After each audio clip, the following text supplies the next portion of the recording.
Baik, terima kasih moderator Ustaz Muhammad Amin. Assalamualaikum warahmatullahi wabarakatuh. Selamat pagi, salam sejahtera, salam, Om Swastiastu, Namo Buddhaya, salam kebajikan. Mari kita senantiasa panjatkan puja dan puji syukur kehadirat Allah Subhanahu wa taala, Tuhan yang Maha Esa, atas limpahan rahmat dan nikmat yang tak terhingga pada kita semuanya, terutama nikmat sehat. Hari ini kita bisa bertemu di ruangan ini dalam sebuah acara yang tentu saja sangat penting, sangat bermanfaat untuk kita dan umat, khususnya Kalimantan Barat. Yang saya hormati dari penyelenggara, Bapak Kepala Kesbangpol Kota Pontianak, yang saya hormati seluruh jajaran pimpinan di Kesbangpol Kota Pontianak, kemudian Ketua FKUB Kota Pontianak, para pemuka agama yang hadir pada kesempatan hari ini, dan Bapak Ibu semuanya. Terima kasih, saya berbangga hati diberikan kepercayaan untuk tampil hari ini, dan ini sudah lama saya kira dibicarakan oleh Pak Ketua FKUB. Karena itu saya tahu betul beliau meminta saya untuk hadir, dan saya tidak berani mewakilkan tugas ini dengan yang lain. Walaupun di sini ada pengurus FKUB provinsi, juga ada Pak Sutadi, juga pimpinan FKUB. Karena ini permintaan Pak Ketua FKUB Kota, saya harus datang hari ini. Nah, yang kedua, surat permintaan untuk narasumber ditandatangani oleh Pak Kesbangpol senior saya, juga membuat saya tidak berani untuk tidak hadir hari ini. Jadi saya harus hadir. Saya cancel untuk jadwal yang lain hari ini. Baik, Bapak Ibu sekalian, saya izin berdiri ke depan. Sekali lagi mohon maaf, ini kebiasaan saya tidak tahu ini kebiasaan baik atau tidak. Tapi bagi saya ini situasi yang nyaman untuk saya bicara, untuk saya berbagi dengan semuanya, gitu ya, Bapak Ibu ya.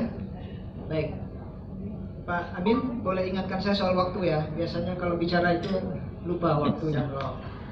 Baik, saya sudah siapkan materi, slide-nya lebih kurang 10-11 slide barangkali, tapi saya akan ringkaskan mudah-mudahan. Nah, temanya yang diberikan panitia memperkuat toleransi dan moderasi beragama menyusul pemilu serentak tahun 2024 yang beradab dan bermartabat. Tema yang sangat komplit. Banyak sekali ini yang sebenarnya ingin dibicarakan. Toleransi iya, moderasi iya, kemudian pemilu serentak iya, kemudian beradab dan bermartabat. Saya harus merenung, ini saya harus bicara apa. Begitu besar keinginan dari tema ini, begitu banyak muatan yang diinginkan dengan tema ini. Karena itu mudah-mudahan ijtihad saya, hasil renungan saya memilih materi ini tidak terlalu salah. Saya tidak berani mengatakan benar, tapi tidak terlalu salah. Nah, Bapak Ibu, saya mulai untuk materi hari ini ya. Oke. Nah, 3 hal yang harus dibicarakan dengan tema ini. Ada toleransi, ada moderasi beragama, kemudian pemilu serentak tahun 2024. Tapi soal pemilu nanti ada Ketua KPU, saya skipkan. Nanti Ketua KPU yang bicara soal pemilu. Nah, toleransi sederhana, kita bicara soal sifat-sifat menenggang. Kalau kita lihat dalam kebahasan itu arti bersifat menenggang, mampu menghargai, membiarkan, membolehkan orang lain yang berbeda. Kemudian pendirian kita terhadap sebuah perbedaan pendapat, pandangan, kepercayaan yang berbeda, bertentangan dengan kita, gitu ya. Sederhananya begitu secara bahasa, nanti kita lihat secara istilahnya. Kemudian moderasi secara kebahasan juga punya istilah yang banyak. Jadi dari kata moderatio berarti kesedangan, sedang itu tidak terlampau, tidak serba terlalu. Kalau Roma itu bernyanyi sungguh terlalu. Nah, ini sedangan. Kemudian penguasaan diri, dalam kontrol diri. Di KBBI juga bicara soal moderasi. Kamus Inggris juga bicara soal moderasi. Kemudian kamus Arab juga bicara soal moderasi, apalagi dalam bahasa Al-Quran dengan banyak istilah wasatiyah, tawasud, tidak dan seterusnya. Dalam olahraga juga bicara soal moderasi. Nanti jadi wasit. Ya. Wasit itu dari kata moderasi, dari wasatia, penengah, pengadil dan seterusnya. Ini ringkas saja dulu yang sini ya. Nah, toleransi dan moderasi. Sederhananya, apa yang kita inginkan dengan toleran dan toleransi adalah sebuah kemampuan untuk bertenggang rasa. Bertenggang rasa dalam bentuk sikap menghargai dan menghormati perbedaan antar sesama manusia. Jadi bersedia selain menghargai dan menghormati perbedaan, maka toleransi itu harus berlanjut pada kesediaan untuk hidup bersama dalam perbedaan. Hidup berdampingan dalam perbedaan. Inilah nanti yang akan melahirkan situasi yang harmoni dalam kebinekaan. Jadi toleransi tidak sebatas menghormati dan menghargai orang yang berbeda, tapi toleransi akan mesti sampai pada kemampuan untuk berdampingan, bekerja sama dengan orang yang berbeda itu. Nah, hanya dengan itulah nanti toleransi akan mengantarkan kita pada situasi yang harmoni, situasi yang Bhinneka Tunggal Ika, bahwa kita berbeda, tidak apa-apa, tapi kita bisa satu dengan perbedaan itu. Kita berbeda, kita bisa bersama dengan perbedaan masing-masing. Tuh. Kemudian moderasi beragama, cara pandang beragama di jalan tengah yang tidak berlebihan itu, tidak terlalu, tidak serba terlalu, tidak ekstrem kiri, tidak ekstrem kanan. Kemudian dengan prinsip apa? Prinsip-prinsip keadilan, prinsip-prinsip keseimbangan, prinsip toleran, prinsip inklusi. Nah, dalam konteks Islam ini yang sebetulnya yang dijabarkan dengan Islam rahmatan lil alamin. Jadi Islam menjadi rahmat sekalian alam, bukan hanya untuk umat Islam, bukan hanya pada manusia, tetapi pada alam, lingkungan dan seterusnya juga bagian dari misi rahmatan lil alamin dalam konteks Islam. Nah, tidak anti terhadap perbedaan. Ini sederhananya kira-kira toleransi, moderasi yang ingin kita wujudkan adalah situasi-situasi seperti ini. Dalam konteks keindonesiaan, karena kita bicara toleransi dan moderasi untuk konteks pemilu serentak, pemilu beradab dan pemilu damai, maka moderasi beragama dapat dijadikan sebagai adalah strategi kebudayaan. Moderasi beragama adalah strategi kebudayaan untuk merawat Indonesia yang damai, Indonesia yang toleran, Indonesia yang mampu menghargai keragaman. Moderasi adalah cara hidup untuk rukun, untuk saling menghormati, saling menjaga dan bertoleransi tanpa harus menimbulkan konflik karena perbedaan-perbedaan yang ada di antara kita, apapun perbedaan itu. Jadi dengan begitu maka pemerintah melalui KMA nomor 18 tahun 2020 menetapkan 4 indikator moderasi beragama dalam KMA nomor 18 tahun 2020 tentang Renstra Kementerian Agama tahun 2020-2024. Apa 4 indikator ya ini? 1, 2, 3, 4. Jadi moderasi beragama termasuk di dalamnya adalah toleransi. Selain toleransi ada cinta tanah air atau sering disebut dengan komitmen kebangsaan. Bahwa kita berbeda, tetapi kita adalah Indonesia. Kita punya 6 agama dengan 1 kepercayaan, tetapi kita sama Indonesia. Kita sebagian besar yang fakta data kita misalnya ada yang jumlahnya sedikit, jumlahnya banyak, tapi kita sama. Tidak ada persoalan banyak dan sedikit, kita sama Indonesia. Itu komitmen kebangsaan. Kita berbeda agama, berbeda budaya, kita NKRI. Kita berbeda agama, kita Pancasila. Nah, itu komitmen kebangsaan.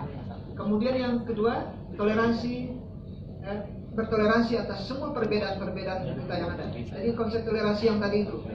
Jadi bukan sekedar kita memahami, menghargai, menghormati terhadap perbedaan, tetapi kita harus menerima untuk hidup bersama, hidup berdampingan dalam perbedaan, dalam konteks kita sebagai bangsa Indonesia.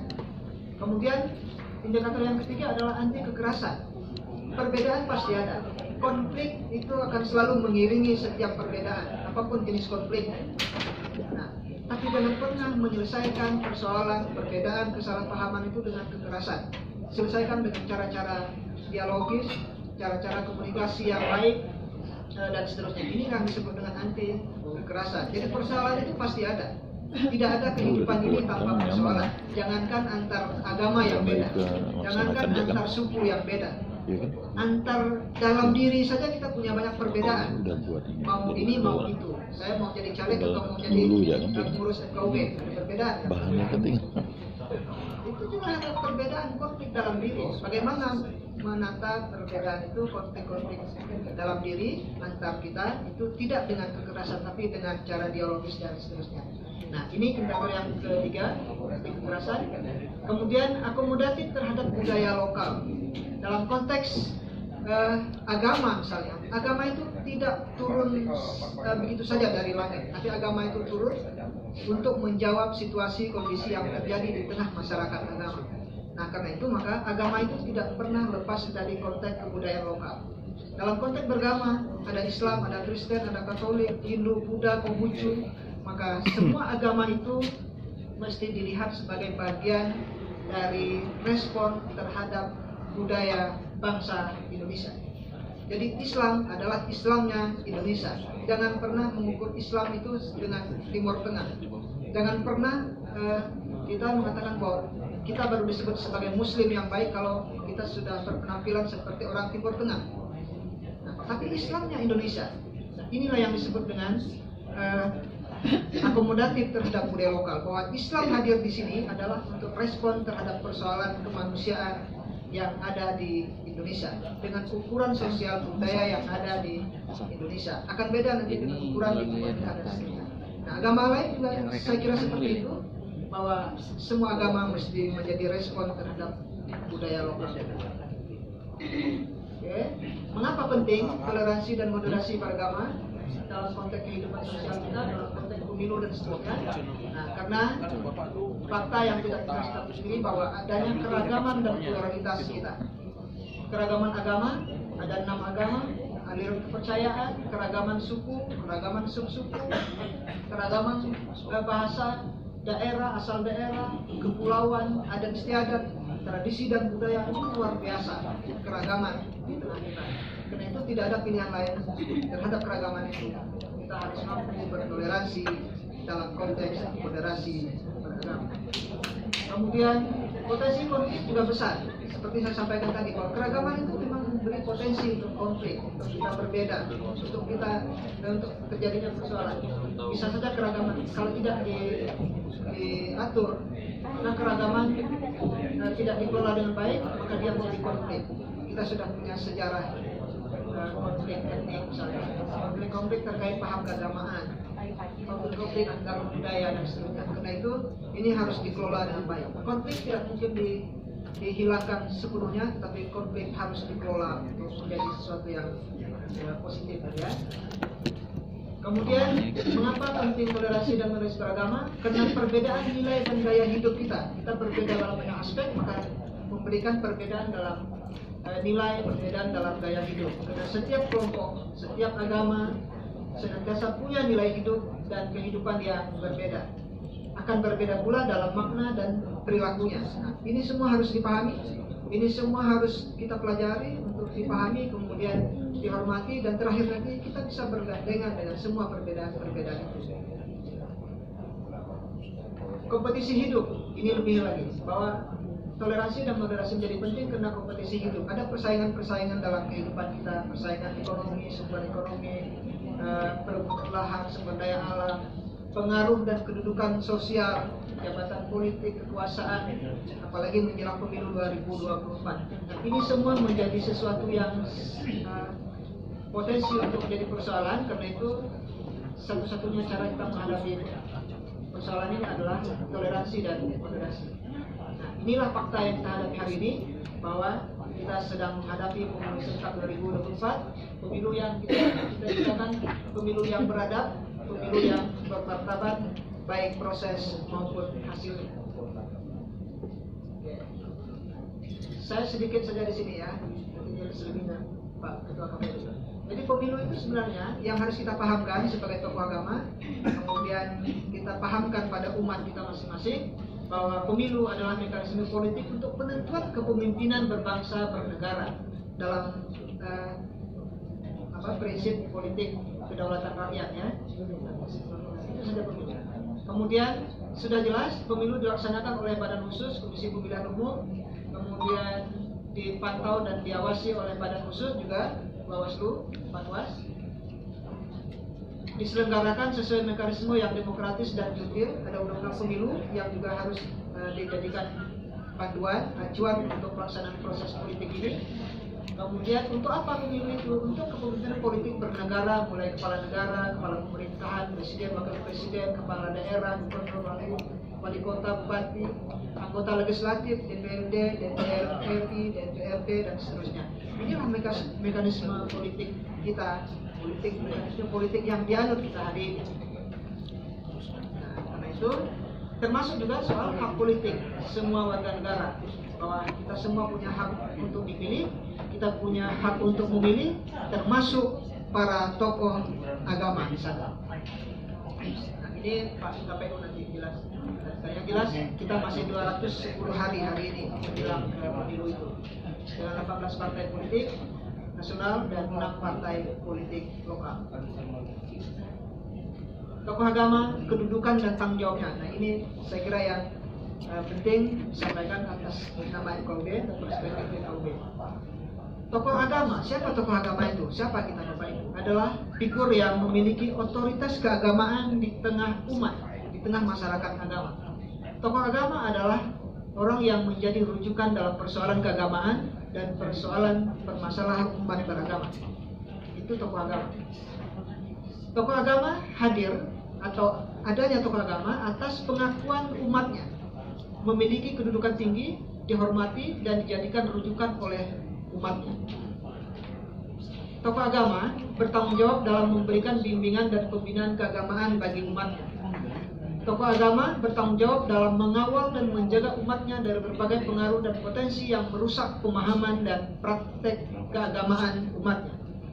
Kemudian dalam konteks pemilu, melalui bahasa agama, tokoh agama sesungguhnya bisa menjadi mitra strategis pemerintah dalam membangun literasi politik dan penyelenggaraan pemilu serentak yang beradab dan bermartabat. Saya kira cita-cita panitia lebih pada kesimpulan ini, bagian ini, bahwa FKUB yang hadir di sini, para tokoh agama yang hadir di sini